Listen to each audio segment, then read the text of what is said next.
Hello, everybody. Welcome to another day of 100 Days of Making Comics, where whenever I can, I'll be writing, drawing, inking, lettering, doing something to further my goals, become a comic book artist, to get a good portfolio together, and hopefully have a comic book to show after 100 uploads, something like that. So, anyway, I am, of course, I guess, I don't mean to sound pompous, but I am, of course, CV Smallwood, 100 Days Making Comics, and here's where I'm at. Let me turn the light around so you can get a gander. So, I've been struggling the past 2 days, give or take, uh, with the story for the last 4 or 5 pages. And what the struggle is about is I'm wanting to tie in a lot of different elements, and I want the story to be coherent. Um, when I make this comic, I just don't want to slop it together and just throw it out there and whatever. I want it to be good. I want the inks to be good. I want the pencils, the lettering, the colors, and the writing. I want the writing to be good. Um, you know it it's really important to me that it has to be the total package. Like, I don't want the art quality to be like um, how Image Comics was in the 90s, where like all the books were beautifully illustrated, but yet the stories lacked a lot of character development and a lot of intrigue and stuff like that, and a lot of stuff to really hook you in. What really kept you reading a lot of Image Comics in the 90s was just purely the art. And then, on the flip side of that, you had other companies that were publishing books. Um, since we'll stick with the 90s decade, um, but you had other companies that were publishing books that actually had really good stories with good character development, but the art, um, which all art is subjective, to each their own. Well, one man's trash is another man's treasure. That's so forth and so on. But I'm just going to say it that there's some art that just wasn't that good, but the stories were awesome by different companies. So anyway, I just want my book to be as much as a total package as possible, and so I don't want to cut any corners as far as like quality and stuff like that. So I'm putting a lot of thought into the story, and I'm sorry that I've rambled a little bit and not giving you much to look at here. Um, so I've struggled with trying to make things coherent and flow nicely and hook the reader in. And I've been giving a lot of thought to, like, why should people read my book? What is it about my book that is essentially different? And honestly, there isn't too much different from many things that you've seen before. I think a lot of what makes this book different will unfold itself in the issues to come. Um, but the problem is, uh, I might not have issues to come to convince people to check my book out. So that's not a good thing for me. Um, so it's something definitely to think about. And when I go back and I work on my big stack of pages that I get sitting beside of me, and really detail the art a lot better and work on some things that are a little wonky, I'm really going to have to amp it up, make sure that I've got really good quality going on. So let me show you. I've been talking for 4 minutes here. Let me let me try to lay out where I'm at. So I've managed to hit a little bit of a breakthrough as far as the story goes. So where we left off with, this is the office, the doctor's office, actually, of a semi-recurring, whatever, villain in the story of Wildcat. And this is in a small town in Kentucky. And there's lots of local corruption and stuff like that. And there's an emergence of these freaks of types of people. Um, I don't know if freaks is the right term. That's the term that a lot of people use, but in the story. But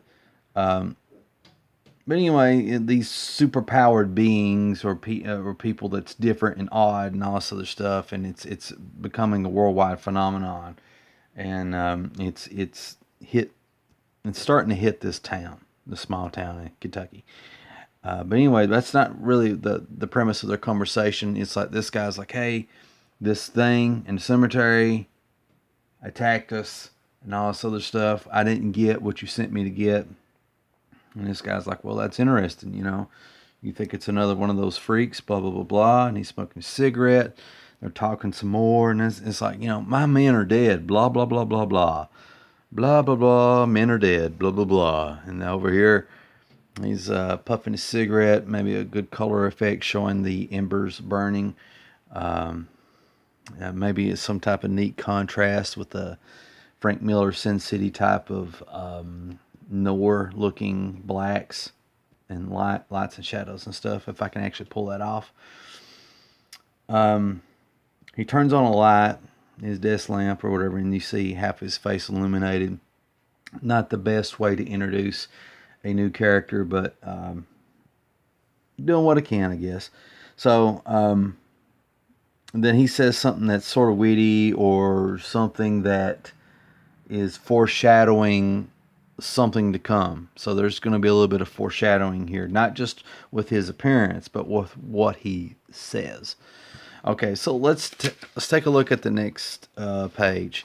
So if you're familiar where we left off with Wildcat, the Fox girl, she took him home and she took care of him and stuff.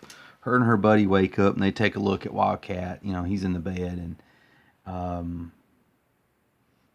and like just basically they just lay in the bed asleep. They're trying to figure out what's going on, how's the best way to move forward, So he's still asleep in bed. It's daytime, and he's laying there. Here he is asleep, and then his eye pops open. And the thing I want you to pay attention to, I don't know if you really notice it or not, is these little notches above his eyes. Now, if you've seen in the earlier drawings, these two things here, these two middle nuts, whatever you want to call them, he's had these, But the new things are these. I could have done it better where I added an extra panel showing like the eye like this, and then the little middle hook thing showing up, and then that happening. But to sound fancy, I digress. So anyway, so we get the eye opening, and then we see something that looks like a spider on top of his face. And then the big reveal is, I guess, sorta, is the spider is his eyeball. His mechanical machine eyeball, cybernetic eyeball, has sprung to life, came out of his eye socket, and it's walking across his body. Here, it's made its way to the windowsill, and it's pulling itself up. And then you can see my sunshine effect there. And here, the eye is blasting something up into the air. And then we actually go backwards. So he's climbing back out of the windowsill, back onto the body. Now the focus of the eye is on him, where before it was the other way around. And now it's actually sucking right back into his eye socket. So let me tell you what I like and what I don't like, or what problems I have. First of all, these bottom three panels, they will be the same size as these, okay?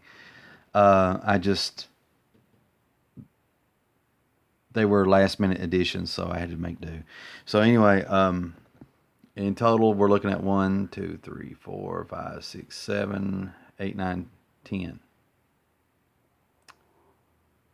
Yeah, it's 10. We're looking at 10 panels altogether, and it seems really manageable to me, so that shouldn't be no problem. And The one thing that I wanted to put in, or maybe I still could put in, is after the I beam blasts up, I wanted to show a panel showing the planet Earth with a red laser beam coming out of it. Now, let me tell you what the idea is. What the idea is. Wildcat, as far as a lot of people think, they think he's dead. The people that put him in the grave think he's dead. But I needed to find a way to introduce some villains into the story that were super powered to, spiff it up. I don't want, just generic goons for him to beat up. I need something really visually cool. So that's what the eye does. It helped me a great deal to make that happen. So what's happening is the Cybertronic eye thing has kind of like reactivated, and it fully reactivated, and it's like rebooted and all this other stuff. And what it's doing is it's sending a data transfer and a signal to something in space to let whatever that something is know that it has rebooted, it's functional again, all this other stuff, and it's going to resume doing whatever it's doing. All right, and so then it crawls back into his head, and it serves as his eye. All right, and this is all while he's asleep too, so he's a pretty sound sleeper apparently. Let me think. So the next page that I'm going to do, which I've not illustrated yet, is basically they're all sitting at the dinner table, and there's going to be some playful or interesting banter back and forth. Again, getting to know the characters and a little bit of character development and stuff like that.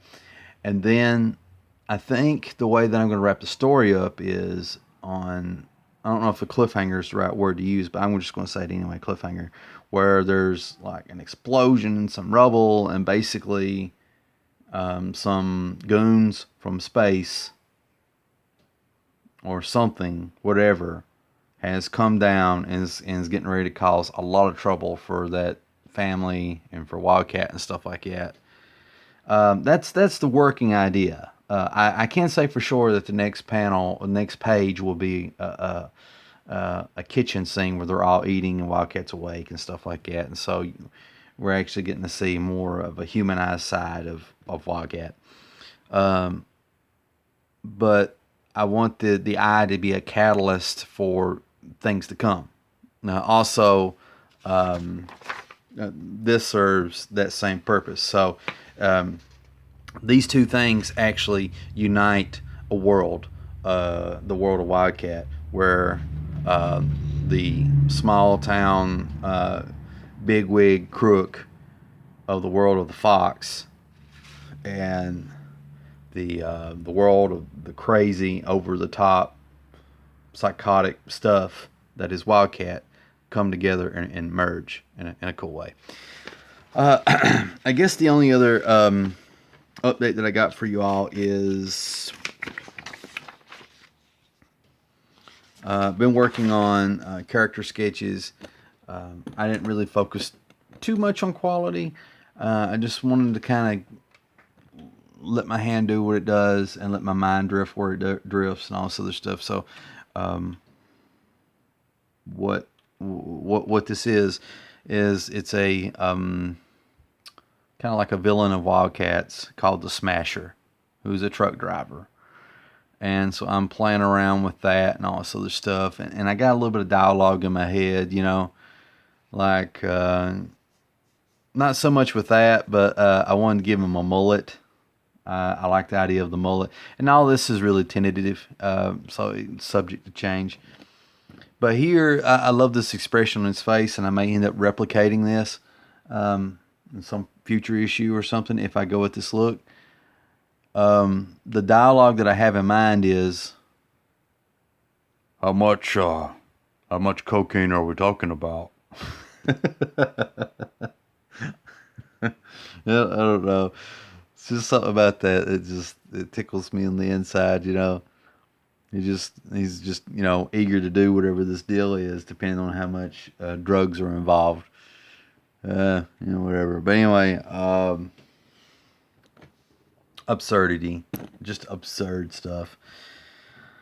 Also, I've got a ton of comments and stuff like that I need to get to, and I think what I'll do is, by the time you watch this video, which will be, I don't know, everybody lives in different time zones, but I'm going to say about 10 hours, 8 to 10 hours from this video being uploaded, I will start to get on my laptop, and I'll start answering all the questions and comments that everybody's left me that I've neglected for far too long.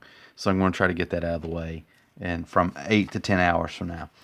So let's wrap this up. As always, if you like this video, if you want to show some support, get my videos seen, please remember to hit that like button, because YouTube and VidMe likes those upvotes.